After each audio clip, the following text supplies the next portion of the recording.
Welcome to Determined Women of Destiny, powered by Rude Rangers Entertainment. I am your host, Yvonne the Motivator Man. This is the show that gives you the business, the good, the bad, and the beautiful of female entrepreneurship, providing business empowerment through inspirational motivation. I welcome to the show Erica Kirby, and she is a woman that is doing a remarkable job with helping mothers that have had stillbirths. I'm going to let Erica tell you about her journey and how she started her foundation, which is Madison's Foundation. Am I correct, Erica? Madison Faith Foundation. Madison Faith Foundation. Welcome to the show, Erica. Thank you for having me. Of course. I saw your video on Facebook and was so intrigued at the journey that you took and how your daughter inspired you to start the foundation. So tell us all about that. Well, the journey was an unexpected journey, as anyone in this situation would experience. And so it was birthed out of my pain. And basically that pain came from normal pregnancy, going through, all my checkups, all my checkpoints and different things, everything naturally. Baby was growing fine, very active movement and everything. Found out the gender and found that it was a girl, was ecstatic, though she was a surprise to myself and my husband. We were excited and we had started making provisions. And during the height of COVID, at the pinnacle of COVID, I went to the hospital because she was not moving. There was no movement for about 12 hours. So, routinely you go to the hospital and make sure everything is fine. And all of a sudden the doctors come in and tell me, we're sorry, we have no heartbeat. And just that pain and that jolt is just something that I will never forget, because again, it was the height of COVID. So I was by myself in the hospital, all alone, just me and the doctors. And I just didn't know what to do. And so they called my husband in, he came in, they explained to us, and I had to really process and realize that this was another chapter. So not only was I now preparing for my child, I was now preparing to deliver and bury my child, all within the matter of a day or two, because the day before she was fine, she was moving, everything was going well, and then things just turned. So that is how Madison Faith actually began. It began out of my pain and not wanting females to not feel a sense of aloneness and not be able to, if they didn't have a support system, to be a support system that, this is, although it's tragic, it is common, and you're not the only one that's going through this, and we can go through this together. So that's really how it came to pass. So how many months pregnant were you when you went to the hospital that day? I was ending my second trimester, 3 days away from my third trimester. Okay. So I was pretty close to completing. And the thing about it was that my first pregnancy was a traumatic pregnancy, where I was, after my first trimester, I was completely home ridden on a 24-hour PICC line. Where I was severely dehydrated, developed a numerous amount of different health-related issues, hypertension. I was severely dehydrated, like I said. I couldn't hold anything down. I was literally drinking capsize of water just to kind of have something in me outside of the fluid. The smell of food made me sick, different things like that, which are common things in pregnancies.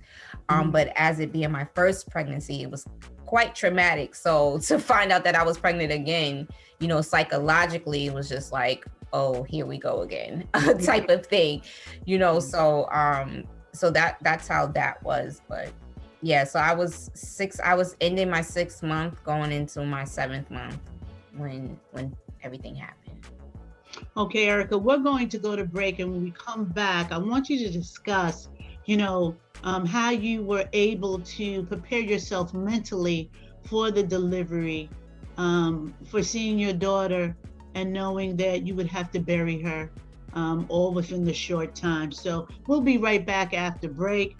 This break is sponsored by Slinger Haskell Funeral Home. Joseph A. Slinger Haskell Funeral Service, Inc., located at 155 Sunrise Highway, Amityville, New York, 631-842-2788. We service the Amityville and surrounding areas, shipping foreign and domestic with cremation services available. With every service being catered to your personal needs, we here at Slinger Haskell Funeral Service will treat your family like it's our family. Again, we are located at 155 Sunrise Highway, Amityville, Long Island, 631-842-2788, or visit us at slingerhaskell.com.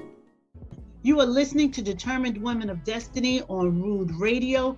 I am your host, Yvonne, the Motivator Man, and my guest is Erica Kirby. She is discussing her foundation, Madison Faith Foundation. And like I always say, thank you so much for tuning in. But if you just tuned in, why?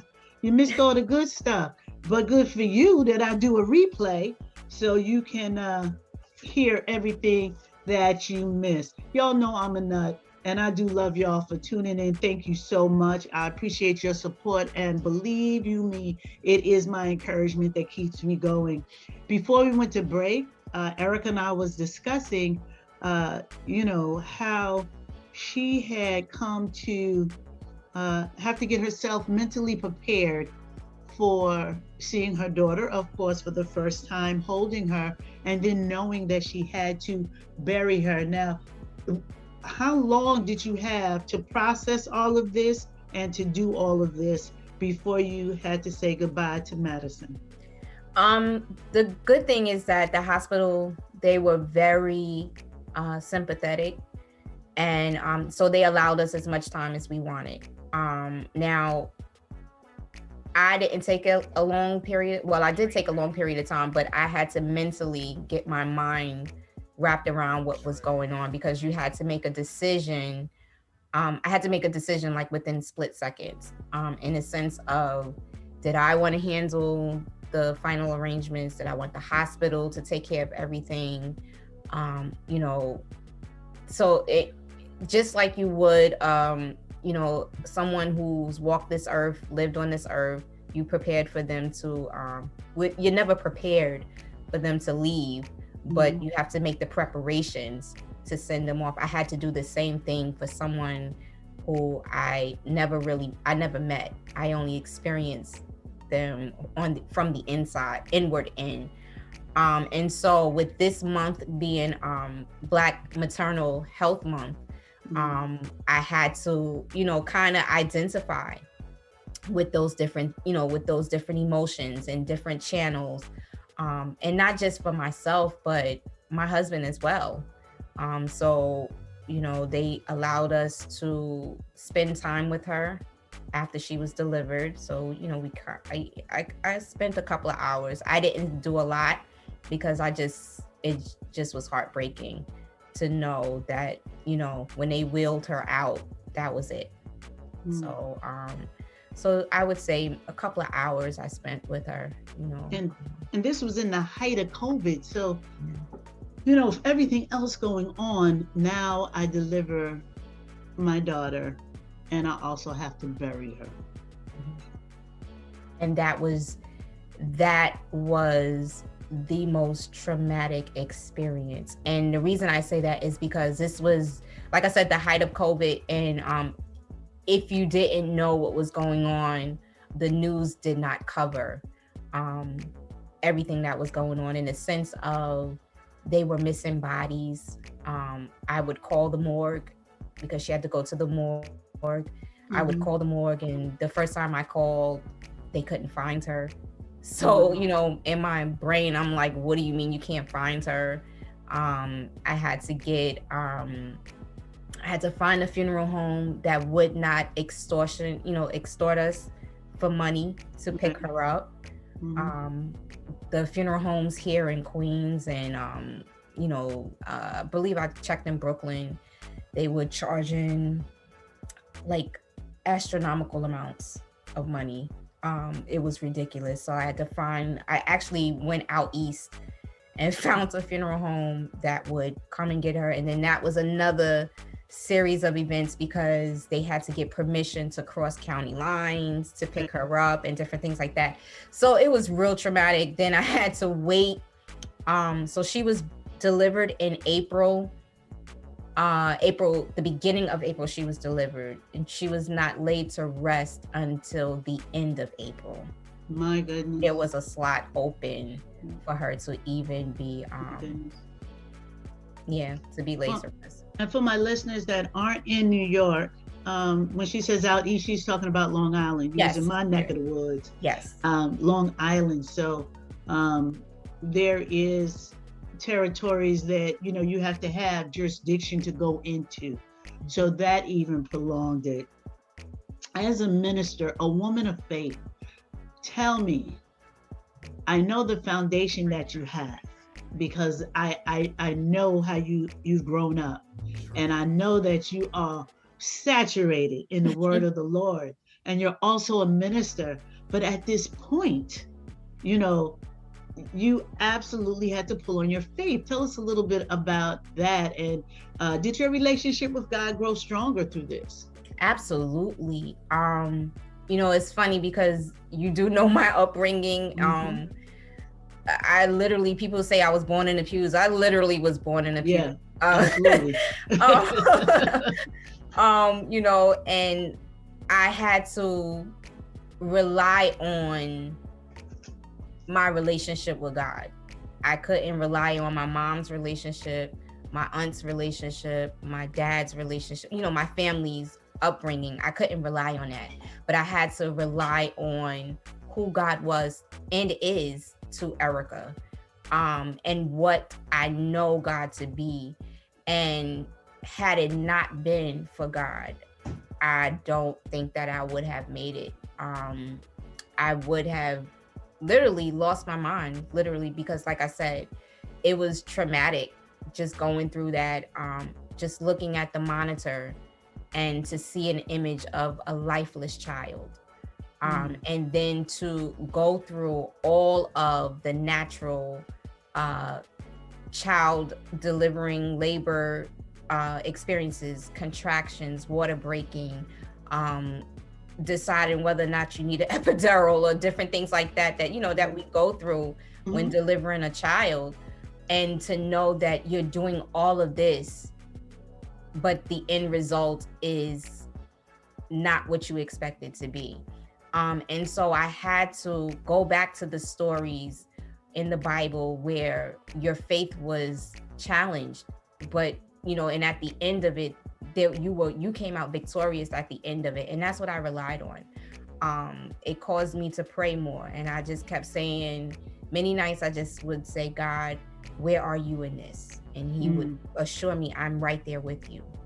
I've often read the story of Job, and when Job lost everything, but he never lost his faith in who God was. And so I pulled on those things, and they took on different meaning for me because I grew up hearing them. You hear other people share their faith and share their testimonies based on their experience, and you're like, wow, I don't think I could go through that.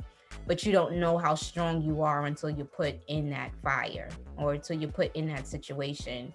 And now it's your time to see how you're going to handle it. I remember growing up, my grandma, we'd go down south, right? And it's just her and I in the kitchen. I hear, bind here, loose here. And I'm like, what's going on? Right. And boy, now that I'm older and a little bit more seasoned, child, now you bind it, loose it, right? Right. You totally understand. Understand. So, I asked that question. I knew what the answer was. But I wanted our listeners to know, that foundation that you have was the strength. Because even hearing you speak, you can hear the strength. It's been a year. It's still fresh, but there's just strength in, how you're speaking about this. We're going to go to break, and when we come back, we want you to tell us a little bit about Madison Faith Foundation, how you're reaching women, how you're impacting them, and how they can contact you. We'll be right back. Marguerite Bynum here, CEO of Supreme Manage. We are your strategic marketing and small business consulting firm. As a small business consulting firm, we provide owners with resources, advice, and planning designed to improve your organization's performance and efficiency. We assist businesses by identifying problems, implementing solutions, and reaching your goals. If that sounds like something you need, feel free to contact us at Supreme Manage on Instagram, and we will get back to you right away. See you then. Vera Moore Cosmetics and Skincare was formed to empower all women to feel great about themselves for more than just a moment. When it comes to a flawless complexion, skincare is the key. Vera Moore Cosmetics and Skincare is for women of all ages and skin tones. Be the more fabulous woman you were born to be. Welcome back to Determined Women of Destiny. I am your host, Yvonne, the Motivator Man. I have with me this evening Erica Kirby. She is talking about her foundation, and not just her foundation, Madison's Faith. It is her foundation in God that has brought her through being able to survive the stillbirth of her daughter and be able to create a foundation to help other women. Please tell us about your foundation, Erica, and how it is impacting women. Well, Madison Faith Foundation is very new. We are not even, the foundation is not even a year old yet. However, this foundation has created a platform for women to acknowledge their truth and their pain that have gone through the situation, and to not bury it, to not cover it up, and to not even feel shameful that they've experienced not just stillbirth, but they may have experienced a miscarriage, or they may have experienced some sort of infertility issues. And so the foundation is generally basically a platform where you can feel comfortable to share your experiences so that we can heal together, we can grow together, learn about different awarenesses, as well as different options that are out there for our community. Because our community, and when I say our community, I mean the African American, Black and Brown community, we are the top rated community that is impacted by this particular issue. One, Absolutely. because we do not take the initiative to find out about it, what's going on, what are our options, different things like that. Once we're pregnant, most of us, unfortunately, we don't have the proper health care. Right. So there are a number of issues that our community is faced with in this particular area, even down to racism when dealing with hospitals and different doctors, and knowing your body and knowing what your body is speaking to you and telling to you, but not being validated when seeking professional help. And so really, Madison Faith is really an awareness foundation to bring awareness to our community, to help others, so that if you do go through this, because we know that, unfortunately, someone else will go through this, but they don't have to go through alone. And it's okay to talk. That was one of the things with me going through it, which also helped to birth this foundation, was that I did not see many organizations that looked like me to discuss it, and not that I was uncomfortable with other communities speaking about it, but there's something about, you know, sitting down with your mom and your grandmother and your auntie and your girlfriends and, you know, having that shoulder to cry on and saying, girl, it's okay, you know, and so that's what I wanted to do. And although we're not solely for African American women, we are for women and families across the board. I just wanted to create a venue that looked like us for us. Where we could be comfortable. I was a community health worker many, many years ago. And it has always been an issue with women of color and, you know, the immortality rate of our children, always. And one of the big things is the health disparities.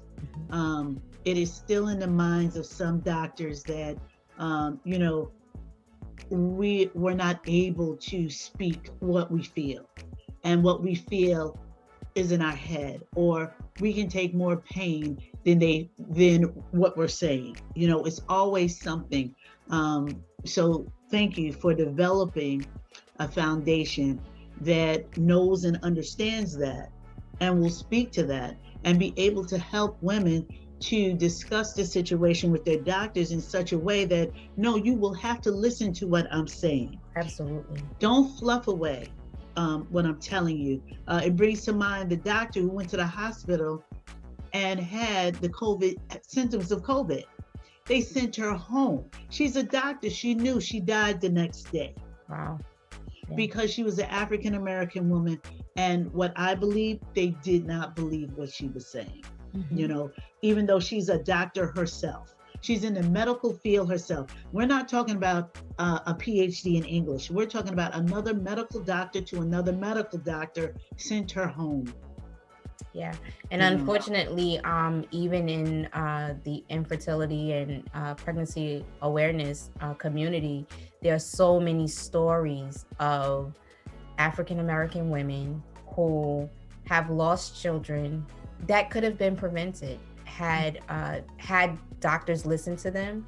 And I believe because of that, and you know, you hear these horror stories and it kind of strays you away from even letting your doctor know this is what's going on. Should I be feeling this? You know, and so I just was like, no, we have to, the numbers are so high. Like if you look at the percentage rate, I believe the African American percentage rate is almost like 10% compared to the other communities with access to health, to access to help rather, and different techniques and technologies and advancements to help prevent from these things. And so that just grieved my heart just in reading. And anybody that knows me knows that I love to research and find out different facts and different things like that. And we're not talking about 10, 15 years ago. We're talking as recent as 2018, 2017. You know, the numbers are still very high in our community. And they're rising. Yes, ma'am. They're rising because we don't take advantage. We don't know what's out there for us until it hits us. And the sad part is that, like you said, it hits us, and then a foundation is birthed, and then we don't access the information that's there. So now you're like, you know, you're going out, you're giving information, you're like, please listen. And it's almost like you're beating your head up against the wall until a woman says, I need you. And then people realize why your foundation is important. Tell us how women can contact you. I know you said that, you know, you're in the early stages. The foundation is just a year old, but we still need to be able to contact you. Well, you can reach me at the Madison Faith Foundation at gmail.com. I have recently launched a Facebook page, which is also called the Madison Faith Foundation. You can reach me at both of those interims. Are you looking to do any events to give information? I know we're still in COVID hibernation. The world is opening up a little bit more. Are you looking to do any type of events? Are you looking to do like any Zoom conferences or information on that we can keep our eyes on and see what Yes. we can do? Yes, I am looking to do some events, especially leading up to October, which is actually Infancy Loss Prevention Month. October 15th is the National Awareness Day. So leading up to October, there will be some dates. I don't have any specific dates in mind, but I am looking to do a couple of things that will be beneficial to everyone, it's not just for those who are experiencing this, but you may know someone who knows someone, and knowledge is power. So even if we just have this information that we can pass on, you may hear a conversation at the nail salon or at the beauty shop, or when you're shopping and, oh, I know someone, I know about this, and have you tried this or whatever? You know how we do, ladies. We just share information, just kind of pass it on in our oral traditional sense. And so yes, if you pay attention to the Facebook page, if you email me at the Madison Faith Foundation at gmail.com, I will respond to you and let you know what's going on. I can put you on our mailing list to make sure that your listeners are made aware of or kept abreast of what's going on with us. Okay, wonderful. I know I'll be on the mailing list. Yes, ma'am. And ladies, please, all of you that are listening, reach out to Erica at Madison Faith Foundation. And please know, foundations are grassroots and donations are absolutely accepted. And you will help this young woman carry on her ministry, because it's a foundation. But being a woman of God and a minister, I may not have explained that earlier, but she is a minister of the word. So it's a ministry. And there are many women that will definitely need to run in the doors of Madison Faith, help her open doors, help her be able to give information and, not have to close doors because she hasn't been given open arms.